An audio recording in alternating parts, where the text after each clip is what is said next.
میرے محترم بزرگ عزیز دوستوں، گزشتہ جمعہ حقوق اللہ اور حقوق العباد کے سلسلے میں بات چل رہی تھی۔ عظمتوں کے اعتبار سے، مرتبوں کے اعتبار سے حقوق اللہ یعنی اللہ کا حق، اس کا بہت بڑا مرتبہ ہے، بہت بڑا ہے۔ وہ ادا تو دونوں کرنے ہیں، حقوق اللہ بھی ادا کرنا ہے اور حقوق العباد بھی ادا کرنا ہے، لیکن حقوق العباد کی ادائیگی میں بہت زیادہ انسان کو محتاط رہنے کی ضرورت ہے۔ بندوں کے حق کے معاملے میں انسان کو بہت زیادہ کیئرفل، بہت زیادہ اس میں چوکنا رہنے کی ضرورت ہے، بندوں کے حق کے ادائیگی کے سلسلے میں۔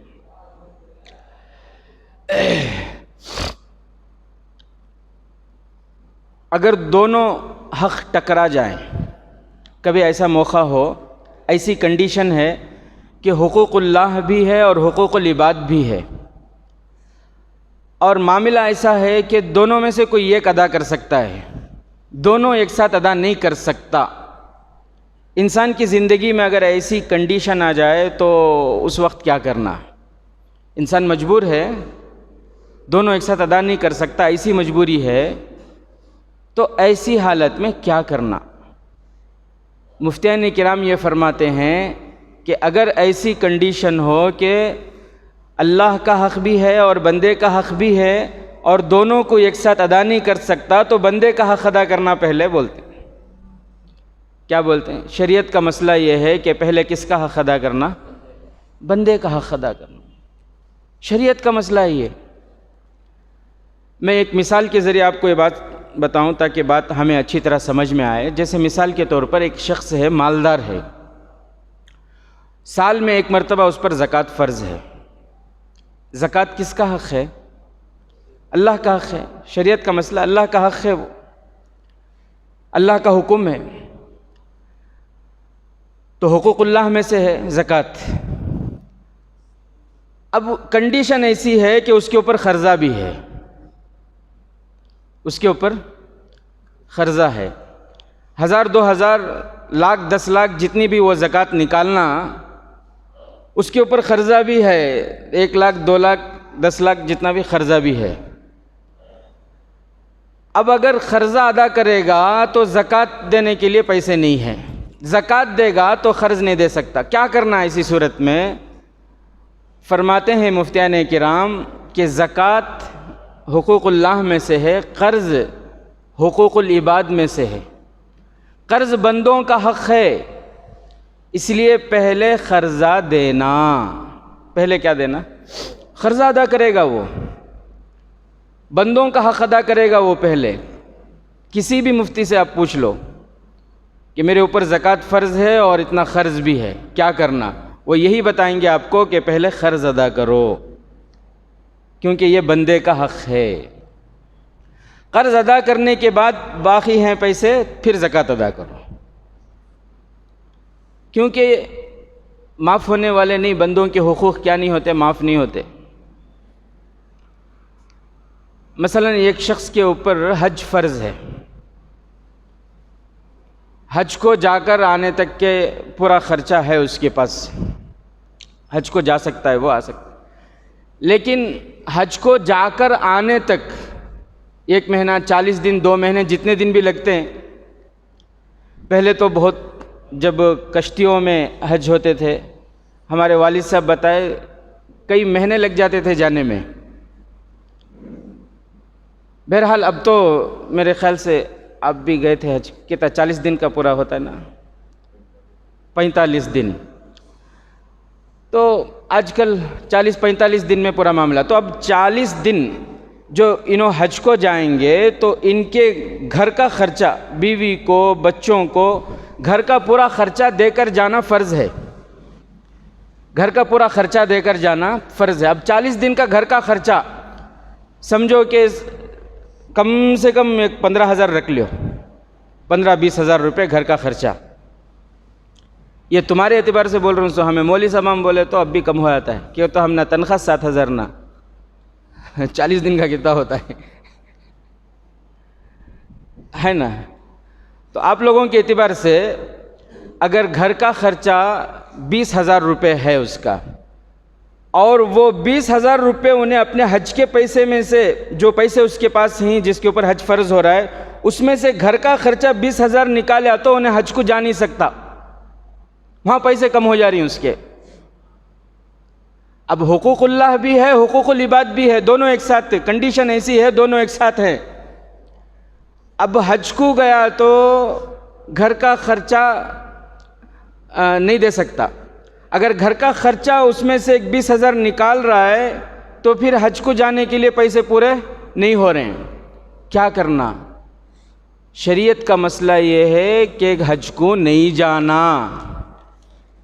شریعت کا مسئلہ کیا ہے؟ گھر والوں کو گھر کا خرچہ دینا، یہ شریعت کا مسئلہ ہے، کیونکہ گھر والوں کو گھر کا خرچہ دینا یہ بندوں کا حق ہے۔ یہ تو ادائیگی کے اعتبار سے حقوق العباد یعنی بندوں کے حق کے ادا کرنے میں انسان کو بہت زیادہ محتاط رہنے کی ضرورت ہے۔ آج اس میں ہماری طرف سے بہت سستی ہوتی ہے۔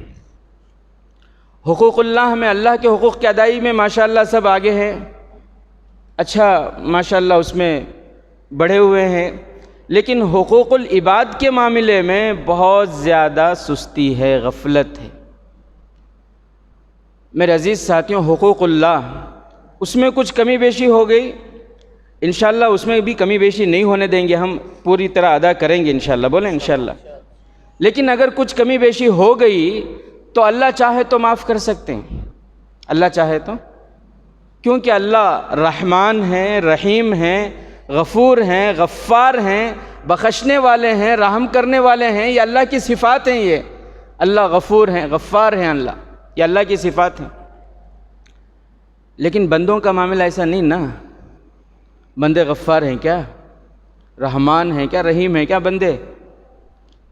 کل قیامت کے دن تو سب کو نیکی کی ضرورت ہوگی، قیامت کے میدان میں سب کو نیکی کی ضرورت ہوگی۔ اگر قیامت کے میدان میں کسی بندے کو معلوم ہو جائے فلاں کے پاس سے اتنے روپے تمہیں دیے تھے، نہیں دیے نا انہوں، آج انہوں تم نے اتنے نیکیاں دینا، اتنے نیکیاں اس سے ملنے والے ہیں، بتاؤ قیامت کے میدان میں چھوڑے گا؟ وہاں نہیں چھوڑے گا کوئی۔ مجھے اس سے نیکیاں ملنے والے ہیں بولے تو کوئی بھی قیامت کے میدان کیوں نہیں چھوڑے گا؟ کیوں؟ اس لیے کہ وہاں ضرورت ہوگی نیکیوں کی۔ تو اس لیے میرے عزیز ساتھیوں، ہم کوشش یہ کریں زندگی اس طرح گزاریں کہ ہمارے ذمے کسی بھی قسم کا کوئی حق باقی نہ رہے، کسی بھی قسم کا کوئی حق۔ کیوں؟ اس لیے کہ کل قیامت کے دن پھر دینے پڑیں گے، اعمال دینے پڑیں گے، نیکی دینے پڑیں گے، اجر دینا پڑے گا پھر کل قیامت کے میدان میں، اور اگر نیکی نہیں ہے تو پھر اس کے گناہ لینے پڑیں گے، تو خسارہ ہی خسارہ ہے۔ اس سلسلے میں میرے عزیز ساتھیوں مجھے معاف کریں، بہت سے دیندار سمجھے جانے والے لوگ جو نماز روزے کے پابند بھی ہوتے ہیں لیکن حقوق العباد کے معاملے میں بہت سستی کرتے ہیں، غفلت، بہت سستی کرتے ہیں، اے دینا سوچنا دیں گے، کریں گے، ہو جاتا ہے، اس طرح کریں گے، اب بھی کیا ہے نا، اب بھی وقت ہے نا، حالانکہ دوسری چیزوں میں بڑے پابند ہیں۔ علامہ یوسف القرضاوی نام سنے ہوں گے آپ، بہت بڑے عالم دین گزرے، ابھی 3 مہینے پہلے ان کا انتقال ہوا۔ مصر کے ان کا پیدائشی وطن مصر ہے، اتنے بڑے عالم دین ہیں، انہوں نے اللہ تعالیٰ نے ان سے دین کے ایسے ایسے کام لیے، کئی نوجوان جو ہے ہدایت یافتہ ہوئے، اللہ نے ان کو ہدایت کا ذریعہ بنایا۔ اخوان المسلمین محمد مرسی کا نام تو آپ سنے ہوں گے، مصر میں حافظ تھے وہ، انہی کے شاگردوں میں سے تھے وہ۔ بہرحال علامہ یوسف القرضاوی بہت بہت بہت بڑے عالم دین، بہت بڑے فقیہ، قطر نے، اس وقت جہاں فیفا ورلڈ کپ چل رہا ہے، قطر نے ان کو، وہ لوگ کسی کو سٹیزن شپ نہیں دیتے چاہے باہر کا کتنا بھی بڑا ہو، لیکن حضرت کو قطر کا سٹیزن شپ دیا ہوا تھا قطر نے. ابھی 3 مہینے پہلے حضرت کا انتقال ہوا. یوسف القرضاوی بہت بڑے عالم تھے. وہ اپنی کتاب میں لکھتے ہیں کہ ایک مرتبہ ایک جگہ جانا ہوا ایک دوست کے ساتھ, دوست کے گھر کو. ٹھنڈ کا موسم تھا. کیسا موسم تھا؟ ٹھنڈ کا. ٹھنڈ بولے تو ہم نے یہاں سمجھ میں نہیں آتا ہے, یہاں کرناٹک میں سمجھ میں نہیں آتا. کیوں؟ تو وہاں کی ٹھنڈی الگ. گرمیوں میں گرمی سخت ہوتی ہے اور سردیوں میں سردی کڑاکے کی سردی. وہ سردی ہم نہ سمجھ میں آنا گا تو وہاں جانا تب بھی ہم نہ وہ ہو اسے بولتے ہیں کیا سردی گھر کو. دیوبند کے بارے میں ہم سنتے تھے وہاں بہت سخت سردی ہوتی ہے, سخت سردی ہوتی ہے گھر کو. لیکن جب وہاں وقت گزارے ہمیں تب معلوم ہوا وہ ہو اسے بولتے ہیں کیا سردی گھر کو. 40 دن سردیوں کے موسم میں چلا گزرتا ہے. 40 دن ایسے گزرتے کہ سورج نظر ہی نہیں آتا, سورج نکلتا ہی نہیں حضرت ایسے. اور یہاں کے یہ ہمیں وولڈکس ہوتی نا, یہ سب بیکار کیا بھی کام کو نہیں آتے وہاں. اس میں سب ٹھنڈ نہیں ختم ہوتی. بہرحال تو حضرت علامہ یوسف القرضاوی رحمۃ اللہ علیہ فرماتے ہیں کہ ایک دوست کے ساتھ ایک ان کے گھر کو جانا ہوا, ان کے دوست کے گھر کو جانا ہوا. ٹھنڈ کا موسم تھا, بہت زیادہ مطلب سردی تھی, کڑاکے کی سردی تھی. ان کے گھر کو جانا ہوا, رات کا وقت تھا اور ٹھنڈ بھی بہت زیادہ تھی. دسترخوان لگا کھانے کے لیے, تو ٹھنڈ اتنی تھی کہ اس کی وجہ سے نیچے بیٹھ کر کھانا ذرا مشکل تھا. بہت زیادہ ٹھنڈ تھی, نیچے بیٹھ کر کھانا مشکل تھا. تو علامہ یوسف قرضاوی رحمۃ اللہ علیہ فرماتے میں نے کہا کہ بھئی ٹھنڈ بہت زیادہ ہے, ایک کام کرتے کرسیوں پر ہی بیٹھ کر کھا لیتے ہیں. جائز بھی ہے, مجبوری ہے, جائز بھی ہے. لیکن وہ جو گھر والے تھے انہوں نے کہا کہ نہیں حضرت ایسے کیسے, نیچے دسترخوان بچھا کر کھانا یہ سنت ہے, یہی تو سنت ہے. اور سنت کے خلاف حضرت نے فرمایا بھئی مجبوری ہے اور وہ کوئی ناجائز تو نہیں ہے. عذر کی وجہ سے انسان کبھی جو ہے کرسیوں میں بیٹھ کر کھا لے تو یہ کوئی ناجائز تو نہیں ہے, یہ کوئی گناہ تو نہیں ہے. لیکن گھر والوں نے بہت اصرار کیا کہ نہیں حضرت. بہرحال حضرت کہتے ہیں کہ میں نے چھوڑ دیا معاملہ ان کے اوپر. تو وہ اصرار کر کے نیچے ہی دسترخوان بچھائے کھائے. ایسے سنت پر پابندی. لیکن حضرت فرماتے ہیں کچھ دنوں کے بعد مجھے ان کے بارے میں معلوم ہوا کہ ان کا اپنا ذاتی معاملہ ایسا ہے, کئی لوگوں کو قرضہ دینا ہے اور کئی دنوں سے قرضہ لیے ہوئے ہیں. قرضے والے جا کر قرضہ پوچھ پر تنگ آ گئے ہیں. اچھا مطلب اچھی حالت میں ہونے کے باوجود بھی قرض والوں کو قرض دینے کی کوئی فکر ہی نہیں ہے. وہ انسان جو سنت سے ہٹنے کو تیار نہیں, مجبوری کی حالت میں, لیکن اس کا معاملہ حقوق و لباد کے سلسلے میں دیکھو تو ایسا. تو حضرت فرماتے ہیں غلط ہے نا یہ. بھئی ہے کہ نہیں, غلط ہے کہ نہیں. انسان نمازوں کی پابندی کر رہا ہے, زکوٰۃ ادا کر رہا ہے, اور پھر تلاوت میں بھی ہے, قرآن ساری چیزیں وہ دین کا سارا کام کر رہا ہے, لیکن حقوق و لباد کے معاملے میں اگر سستی ہے تو پھر یہ غلط ہے نا. یہ جھول ہے. اللہ کے حقوق میں کمی بیشی معاف ہو سکتے, لیکن بندوں کے حق میں کم, یہ معاف نہیں ہونے کے. بہت سے لوگ یہ سوچتے ہیں حج کر لیے تو سب معاف ہو جاتا ہے, حج کر لیے تو, عمرہ کر لیے تو پورے ان کے حق معاف ہو جاتے ہیں. تو حج کرنے سے بندوں کے حق معاف نہیں ہوتے. حج کرنے سے بندوں کے جو حق ہیں, اگر کسی انسان نے دوسروں کے حق پر قبضہ کیا ہوا ہے, بھائی نے بہنوں کے حق پر قبضہ کیا ہوا ہے, بھئی کسی کے پیسے لے کر ہیں اور پھر ان کو دے, ان کا حق ہے, وہ ان کے پیسوں پر قبضہ جمائے ہوئے ہیں, یا وراثت کا مال ہے اور اس پر قبضہ جمائے ہوئے ہیں, بھائیوں کو بہنوں کو وارثوں کو وہ نہیں دے رہے ہیں, وہ ادا نہیں کر رہے ہیں, تو اب چاہے وہ کتنے بھی حج کر لے، کتنا بھی عمرہ کر لے، کتنا بھی وہ دین پر لگ جائے، لیکن وہ حق معاف تو نہیں ہوں گے، وہ حق معاف نہیں ہونے کے۔ میرے محترم بزرگ دوستوں، بندوں کے حقوق کے سلسلے میں بہت زیادہ محتاط رہنے کی ضرورت ہے۔ کوشش ہمیں یہ کرنی ہے کہ ہم ایسی زندگی گزاریں کہ ہمارے ذمے، ہمارے سر پر کسی کا کوئی ایک تنکا بھی باقی نہ رہے۔ اگر ہوگا تو کل قیامت کے دن پھر نیکیاں دینی پڑیں گی۔ پہلے ہمارے پاس نیکیاں کم ہو، جمعہ کے دن سورہ کہف پڑھو گے تو پڑھتی کیا، نماز تکبیر والا کے ساتھ پڑھو گے تو سب سے آخر میں، قرآن کی تلاوت کرو گے تو ذکر و اذکار کے لیے ہمارے پاس وقت نہیں، قرآن کی تلاوت کے لیے وقت نہیں، تکبیر والا کے ساتھ نماز پڑھنے کے لیے ہمارے پاس موقع نہیں۔ پہلے نیکیاں کم، اس کے اوپر پھر بھائیوں کا حق، بہنوں کا حق، اس کے لیے کسی کے اگر 10 روپے بھی لیے ہیں، کل قیامت کے دن دینا پڑے گا وہ۔ اور میرے عزیز ساتھیوں، میں آپ کو بتاؤں، ہم آپس میں جو معاملہ کرتے ہیں، لین دین کرتے ہیں، جب بھی ہم کسی سے معاملہ کریں تو اسے لکھ لیا کریں۔ اسے کیا کریں؟ لکھ لیا کریں۔ کسی کے ساتھ بھی آپ معاملہ کرو، شریعت کا حکم یہ ہے کہ اسے لکھ لو، رائٹنگ میں آ جانا وہ۔ چاہے باپ اپنے بیٹے کے ساتھ کرے، بھائی اپنے بھائی کے ساتھ کرے، بھائی اپنے بہن کے ساتھ کرے، چچا بھتیجے میں ہو، بھانجے کے ساتھ ہو، ہمیں اس میں سستی کرتی، ہمیں کیا کرتی ہے، یہ اس کے ساتھ کیا لکھنا، انہیں کیا معلوم نہیں، ہمیں ہمارا دوست ہے، ہمارا بھائی ہے، ہمارا جگری ہے، کیا بھی نہیں معلوم، کیا بھی نہیں ہوتا۔ پھر بعد میں مسئلے کھڑے ہوتے ہیں، انہیں بولتا اتنا، انہیں بولتا اتنا، انہیں بولتا دیا، انہیں بولتا نہیں دیا، مسئلے کھڑے ہوتے ہیں، بعد میں کھڑے ہوتے کہ نہیں ہوتے؟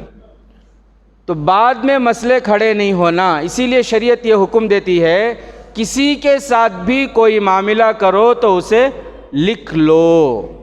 اسے کیا کرو؟ لکھ لو، رائٹنگ میں آ جانا وہ۔ خود ہمارے نبی صلی اللہ علیہ وسلم کے ساتھ ایسا واقعہ پیش آیا۔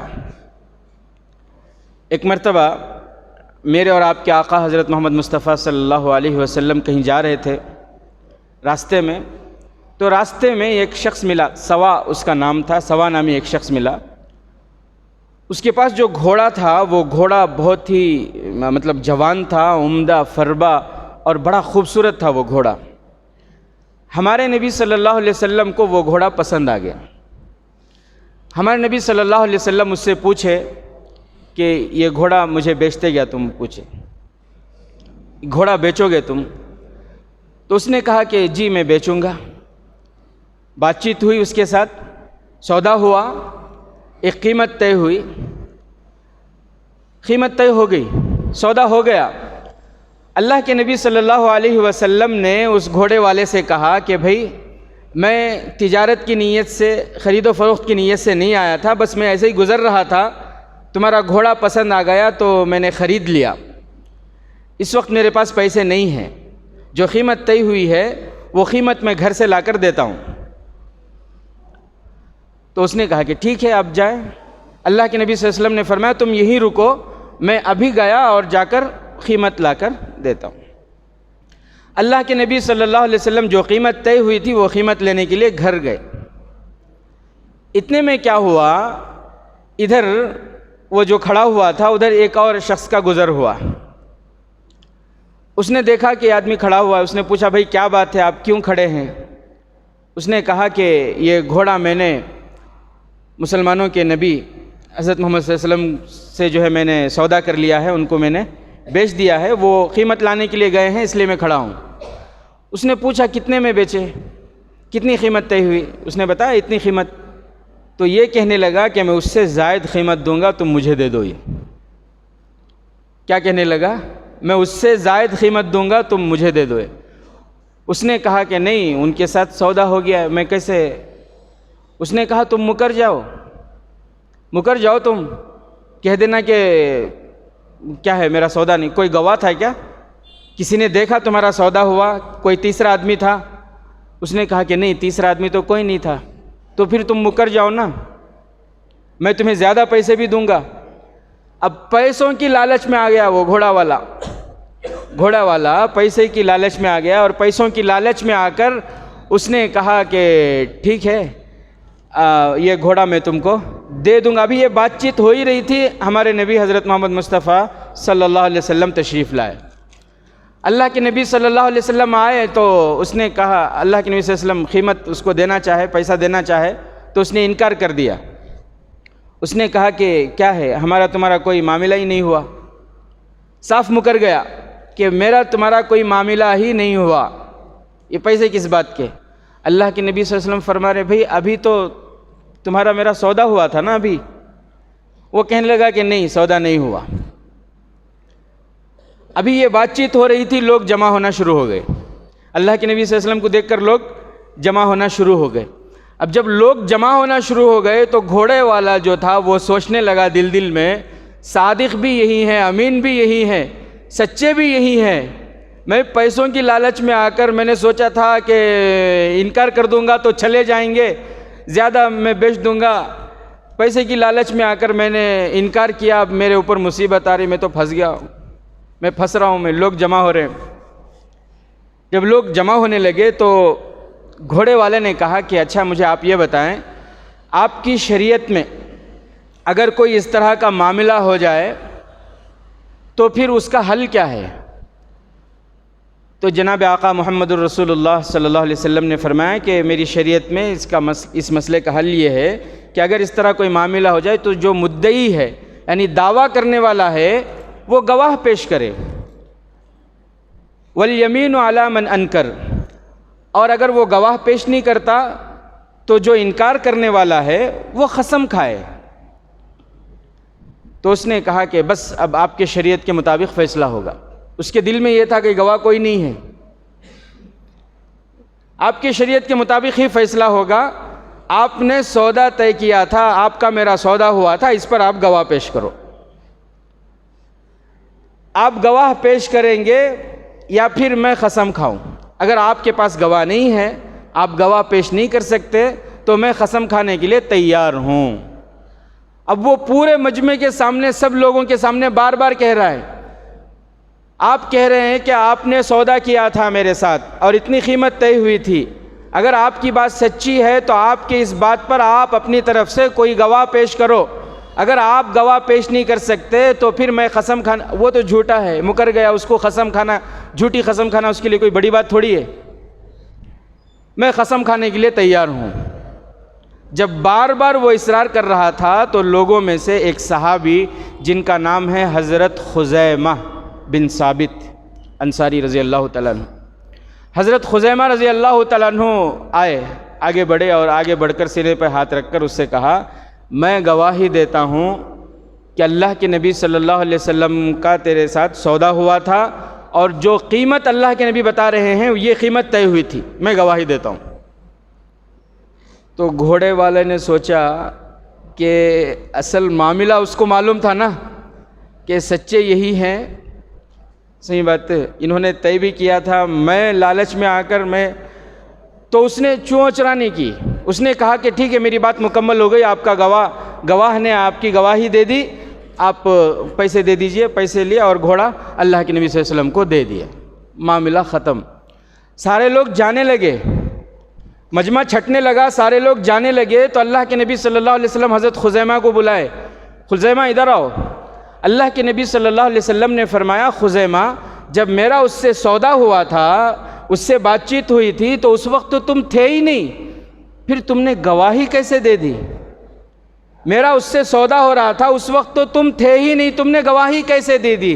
حضرت خزیمہ رضی اللہ تعالیٰ عنہ نے فرمایا، اللہ کے نبی یہ کیا ہے، ہم تو آپ کے کہنے پر اس سے بڑی گواہی دے چکے ہیں، ہم نے تو آپ کے کہنے پر اللہ کی گواہی دے دی ہے، ہم نے اللہ کو دیکھا نہیں، آپ کے کہنے پر ہم نے اللہ کی گواہی دی، یہ گھوڑے کی گواہی کیا ہے؟ ہم نے آپ کے کہنے پر، ہم نے جنت کو دیکھا نہیں، دوزخ کو دیکھا نہیں، آپ کے کہنے پر ہم نے جنت کی گواہی دی، آپ کے کہنے پر ہم نے دوزخ کی گواہی دی، تو یہ معاملہ کیا ہے؟ یہ تو کچھ بھی نہیں ہے اللہ کے نبی۔ تو ہمارے نبی صلی اللہ علیہ وسلم حضرت خزیمہ سے اتنا خوش ہوئے، ان کے ہاتھوں کو آسمانوں پر بلند کیے، اونچا کیے، اور پھر جاتے ہوئے لوگوں سے فرمایا لوگوں رک جاؤ، سن لو، دنیا کی کسی بھی عدالت میں، دنیا کے کسی بھی کچہری میں گواہی جو مانگی جاتی ہے، شریعت یہ کہتی ہے کہ 2 گواہ ہونے چاہیے، لیکن میرے خزیمہ کی یہ فضیلت ہے کہ آج سے اس کی 1 گواہی 2 گواہوں کے برابر ہے۔ خزیمہ کی 1 کی گواہی 2 گواہوں کے برابر۔ تو میرے عزیز ساتھیوں، میں یہ کہہ رہا تھا کہ معاملہ جو ہم کرتے ہیں، چاہے کسی سے بھی کریں، کسی سے بھی کریں، ایو انہوں ہمارے جگری، انہوں بچپن سے دیکھنی سو، ان کو کیا بھی نہیں دے ڈالتی، انہوں بول کو نہیں کرنا معاملہ، یہ شریعت نہیں ہے۔ شریعت یہ ہے کہ باپ بھی اگر اپنے بیٹے سے معاملہ کرے تو اسے لکھے، اسے کیا کر لے وے، لکھیں اسے۔ بھائی اپنے بہن کے ساتھ معاملہ کریں تو اسے لکھ لیں، اسی میں خیر ہے، اسی میں بھلائی ہے۔ ورنہ آج کل مسئلے کھڑے ہو رہے ہیں، ہزاروں مسئلے کھڑے ہو رہے ہیں، گھروں میں آگ لگی ہوئی ہے۔ ایک مسئلہ آیا ایک حضرت کے پاس، باپ بیٹے کا مسئلہ۔ بیٹا MBA کیا ہوا تھا، کنسٹرکشن کا کام تھا ان کے ابا کا، وہ پڑھائی سے فارغ ہوا، اس کے بعد ابا اپنے ساتھ کام میں لگا لیا، اس ابا کے ساتھ مل کر کام کرتا تھا، لگ بھگ 15 سال کام کیا۔ 15 سال کے بعد اب بچے کا یہ میرے واسطے تمہیں کیا کرے، میرے واسطے کیا کرے، تمہیں کیا جمائے، کیا کرے۔ اب حضرت کے سامنے مسئلہ، حضرت پوچھ رہی ان کے ابا کو، پوچھ رہا نا بچہ بولو کیا کرے، تو ابا بول رہی نہیں اس کا خرچہ، اس کے جورو کا خرچہ، اس کے بچوں کا خرچہ پورا معیش نہ سنبھال لگ جاتا تھا، گھر کا پورا خرچہ معیش سنبھال لگ جاتا تھا، کھلانا پلانا پہنانا سب میرے ذمہ تھا۔ سو بچہ بول رہا ہے میری عمر کے جتنے نوجوان ہی نہیں، انہوں باہر جا کو کئی پلاٹوں کے مالک ہو گئے، خاص گھراں بنا لیے، تمہیں منجے جوڑ میں رکھے، کیا پوری زندگی کھالے پلے کو چھرناس میں ہی۔ حضرت پوچھے ابا کو، اچھا جان دے تمہیں ان کو تمہارے ساتھ کام پہ رکھے نا، تمہارے بزنس میں رکھے نا، اس وقت میں کیا تبھی لکھا پڑھی کرے تھے کہ بیٹا اتنا دے توں، اتنا تیرا، اتنا میرا، کیا تبھی لکھا پڑھی کرے تھے، اس نے شریعت کا حکم ہے۔ تو ابا بول رہی نہیں، اب وہ بات میں ہی بولا تو تم نہ بری لگتی ہے، بچوں کا بھی لکھنا کیا، بھانا کو بھی لکھنا کیا، بھروسہ نہیں کیا بھائیاں کے اوپر، بیٹوں کے اوپر بھروسہ نہیں کیا۔ بھئی میری بات نہیں ہے، شریعت کی بات ہے۔ کس کی بات ہے یہ؟ شریعت کی بات ہے۔ شریعت یہ کہتی ہے کہ معاملہ کس سے بھی کرو، کیا کرو، اسے لکھ لو، ورنہ پھر بعد میں ایسے مسئلے کھڑے ہوتے ہیں۔ تو بعد میں ایسے مسئلے کھڑے نہ ہوں، اس لیے آپ کسی سے بھی معاملہ کرو، شریعت کا حکم یہ ہے کہ اسے کیا کریں، آپ لکھ لیں، رائٹنگ میں آ جائے وہ۔ تو عزیز ساتھیوں، بات اصل میں یہ چل رہی تھی کہ حقوق العباد، بندوں کے حق کے سلسلے میں ہمیں بہت محتاط رہنے کی ضرورت ہے، چوکنا رہنے کی ضرورت ہے۔ ہر وقت ہماری کوشش یہ ہونی چاہیے کہ ہمارے ذمے کسی کا حق باقی نہ رہے، ورنہ کل قیامت کے دن میرے عزیز ساتھیوں پھر وہاں نیکی کے علاوہ کوئی چارہ نہیں، نیکی دینے پڑیں گے پھر، چاہے وہ مہر کا معاملہ ہی کیوں نہ ہو۔ آج کل کیا ہو رہا، کمپٹیشن میں مہر لکھا نہیں، جوڑے کو کتنا لے رہی مہر بھی ویسا دبا کو، جوڑے کو اگر زیادہ لے رہی تو مہر بھی زیادہ لکھا رہی۔ ایک جگہ پوچھا میں بھئی اتنا مہر لکھائے نا کب دیتی؟ وہ دینا بھی کیا حضرت کہتے، دینا وہ پوچھ رہی سو، دینا وہ بھئی مہر حق ہے بیوی کا، دینا وہ نہیں، معاف کرا لے تو ہوگا نا، معاف کرا لیے تو ہوگا نا، معاف کر دے تو معاف کر دے تو ہوگا۔ اب کیا کر رہی ہیں، انتقال ہوئے واسطہ بیوی کو بلا لے کر رہی، اور بیوی آ کو میت کے پاس بول رہی ہے میں حق مہر معاف کرتی ہوں، معاف ہو جاتا ہے؟ آپ دل پہ ہاتھ رکھ کو بولو ایسا معاف ہو جائے۔ بہت سے لوگ ہم بولتے ہیں نہیں معاف کر دے ہمارے اہلیہ، معاف کر دے، معاف ہو جاتا ہے، معاف کر دے تو معاف نہیں ہوتا میرے عزیز ساتھیوں، معاف نہیں ہوتا، یاد رکھو۔ حضرت حکیم الامت حضرت مولانا، وقت زیادہ ہو رہا ہے، حکیم الامت حضرت مولانا اشرف علی تھانوی رحمۃ اللہ علیہ کے پاس ایک صاحب آئے، آ کو بولے حضرت ہمارے بیوی بولے مہر معاف، ہمارے بیوی بولے مہر معاف، معاف نہیں کیا حضرت کر کو بولے۔ تو حضرت بولے کہ وہ کیا بات ہوئی، پوچھے حضرت، نہیں وہ اس زمانے میں 70 سال پرانی بات میں آپ کو بتا رہا ہوں. اس زمانے میں انہوں جو مہر طے کرے تھے 10,000 روپے طے کرے تھے، اور بیوی بولی معاف ہوگا نہیں کیا حضرت کر کو پوچھنے آئے. حضرت بولے ویسا معاف نہیں ہوتا، ایک کام کرو جاگو تمہیں 10,000 روپے لے لے کو تمہاری بیوی کو بلا لے کو، لیکن یہ مسئلہ بولو نہ کو کیا بھی یہ معاملہ کیا بولو نہ بیوی کو بلا لے کو. انہوں خوش فہمی میں ہی او معاف کر کو بول ڈالی، انہیں معاف کر کو خوش فہمی میں ہی. حضرت بولے پیسے بھی لے لے کو، بیوی کو بلا لے کو. بیوی کو لے کر آئے، پردے میں رکھے، ادھر پردے میں ان کی بیوی، ادھر انہوں پیسے لا کو دیے. حضرت وہ پیسے اٹھا کو پردے کے ادھر بھرکائے، ان کی بیوی تھی نا ادھر بھرکائے. بھرکا کو بولے دیکھو 10,000 روپے ہی برابر تمہارے مہر کے پیسے تمہارے شوہر دے رہی سو، معاف کرنا تو معاف کر ڈالو، نہیں تو رکھنا تو رکھ لیو. کیا بولی ادھر سے ایو میں معاف نہیں کرتی با منجے بلّہ کے کام ہی مجھے ضرورت ہے. انہوں خوش فہمی میں معاف کر کو بول ڈالے معاف. حضرت بولے یہ ہے اصل مسئلہ، اب بھی دے کچھ نہیں، اس سے پہلے نہیں معاف کر ڈالتے. کیا بھی معاف نہیں کرتے، کل قیامت کے دن دامن پکڑتے. صحیح بات. اس لیے میرے عزیز ساتھیوں مہر ادا کر دینا چاہیے. تو مہر ایک بات بیچ میں آ گئی، اصل کیا ہے کسی بھی بندے کا کوئی حق ہمارے ذمے باقی نہ رہے، اس طرح زندگی گزارنے کی کوشش کرنی چاہیے. اللہ تعالیٰ سے دعا ہے کہ اللہ تبارک و تعالیٰ ہم تمام کو